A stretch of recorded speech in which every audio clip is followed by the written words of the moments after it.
So hello guys, welcome back to channel Get to Byte once again. I hope you all are doing well and are safe in this pandemic from which we all are going through. So now sticking back to the content of our channel and continuing with the series of our SPI flash memories of the Winbound W25Q128JV. So in the last couple of videos of these SPI flash memories, we have just get an introduction and we have get to know about various registers and their functioning, instruction registers, status registers, and what all things are there so as to configure our SPI flash memory. Okay, so now in this video what we are going to do, we are going to develop the application code for these W25Q128 flash memories. The application code will be developed for the by using the API low levels of the AVR microcontrollers, of whose SPI device driver I have created in one of my previous videos of this channel. You can definitely refer them if you want. The link will be given in the description. And the main motive of this video and the thing which I would like to make you understand is that you can able to write this application code not only for AVR microcontrollers but for any general microcontrollers by just using the SPI device driver. So the things that you need to consider and understand is that what instructions to pass and how to pass, what addresses we need to write on, and how to read data from those addresses and write data on those addresses. The simple understanding and good kind of knowledge on the SPI protocol, how does it work, what MOSI, MISO, SCK, CES pin. This is the like prior knowledge. If you have, then it will be very easy for you so as to get along with this video. Okay, and it's one of the easiest SPI flash memory modules, SPI modules, this W25Q. Okay, very easy to interface. We just need to send the memory addresses of the registers at which we need to send via our SPI commands, SPI send commands, and we just then need to read and read the data when we need to read the data, when we want to read the data from the memory. And when we need to send the data, then we will just keep on sending the data till the specified size or the configured size or the our string size.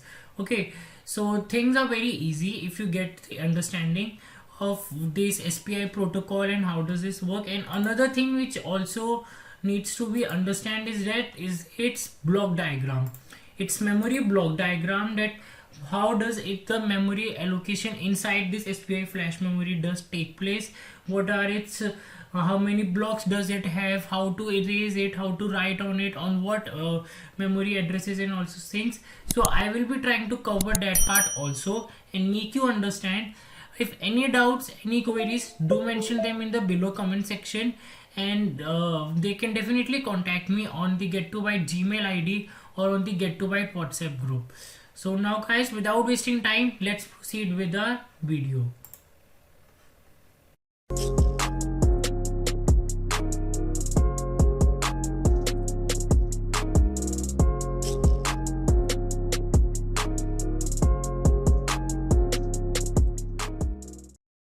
So guys, first part is the interfacing part. As these I have told you, these are SPI based, so we are going to connect them to the SPI pins of a microcontroller.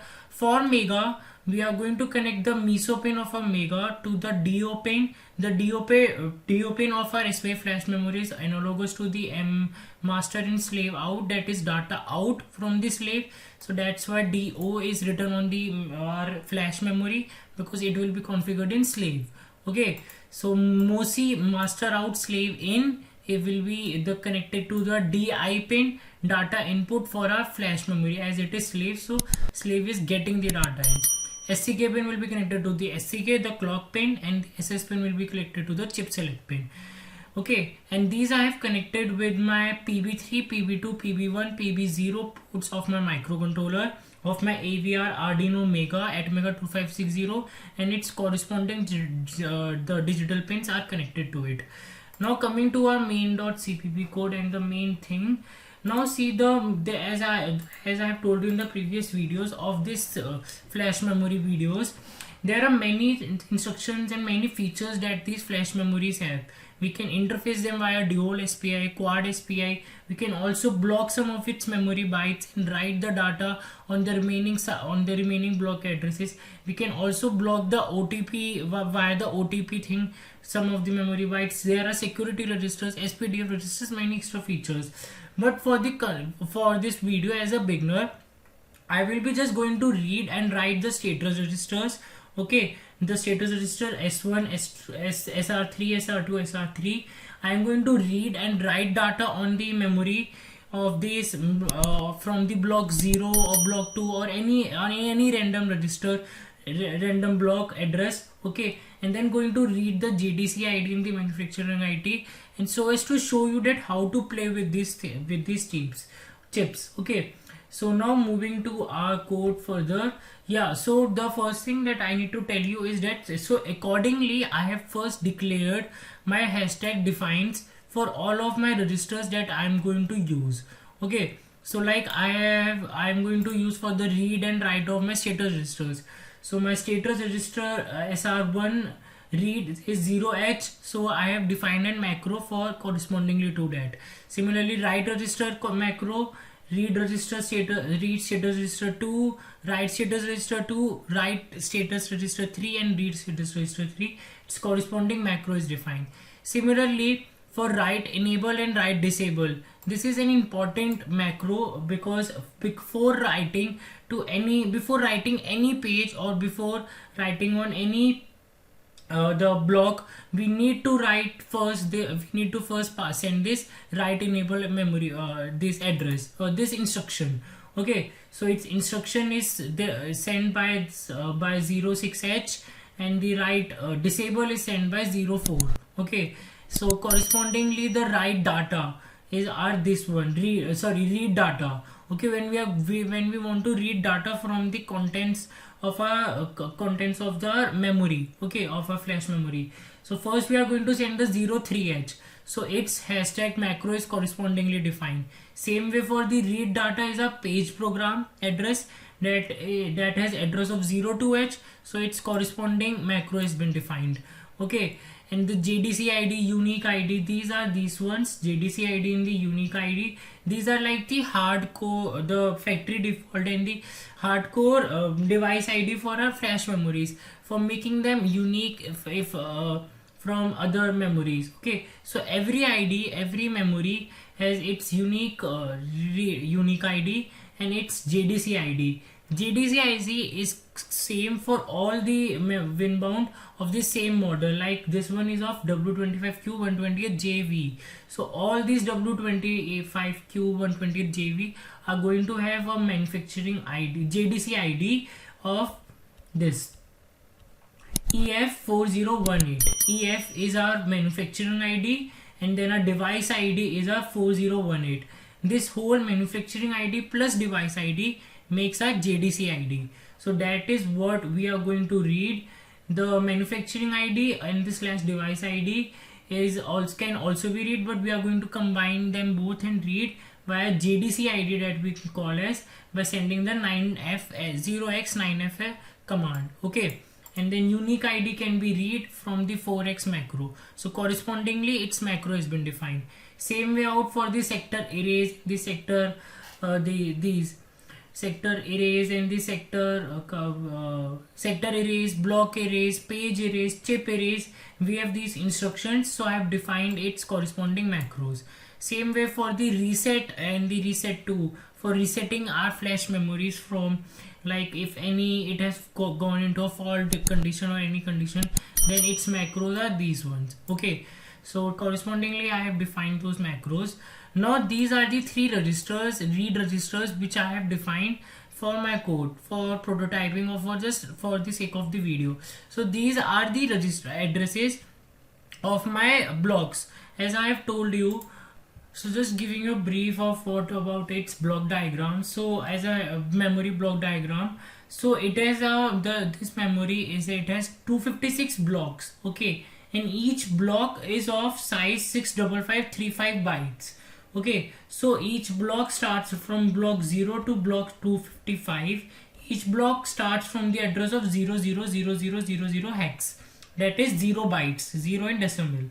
Now each block, as I have told you, is of size 65535 bytes. So the last byte, the last address, the ending address of my block of a block 0 will be 65535 bytes, or in hexadecimal it will be 00FFFFH byte. Okay. Now next block 1 will be starting from the 1 byte increment of my ending of my previous byte, previous block.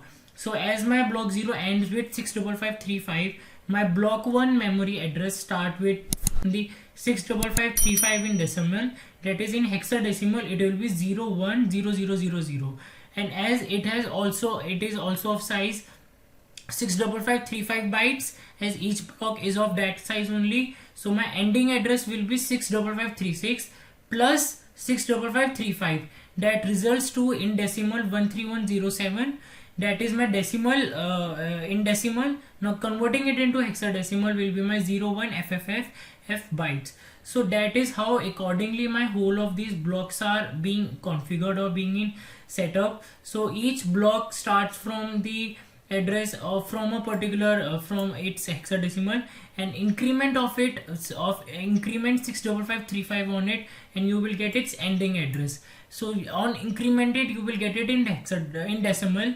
So decimal, you can convert that into hexadecimal format, as in the code we are going to use the hexadecimal format only because it will be easy for us.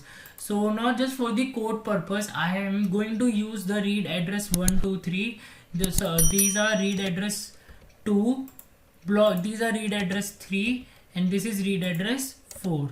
Okay, so the 02, as you can see, is block 2 is 02, block 3 will be correspondingly 03, and block 4 will be correspondingly 04. Okay, and the another thing is that each block, you can consider each block as the page of a notebook, and the notebook size is 256 pages. So each page is of 255. Each page is of size 655 through 5 bytes. Okay. So now you can take that in a single page we can write only 65535 characters. Now each page has been subdivided into 16 sectors. So like it is like each page has been divided into 16 partitions, and on each partition we can write the 4096. Okay, so like there are 4096 partitions of a single page, and the total page size is 255 to 65535. Okay, so this is the sector segmentation, block segmentation. This is the whole memory block segmentation of a blocks of a memory in these flash memories. So guys, from the next video, as this video length has already reached 13 minutes, so in the next video I'm truly going to tell you a whole of these functions and how to send and how to read and write these state registers and data on the flash memories. Till then, stay tuned, subscribe to the channel. Any queries, any views, do mention them in the comment section, and just stay healthy and be safe from coronavirus.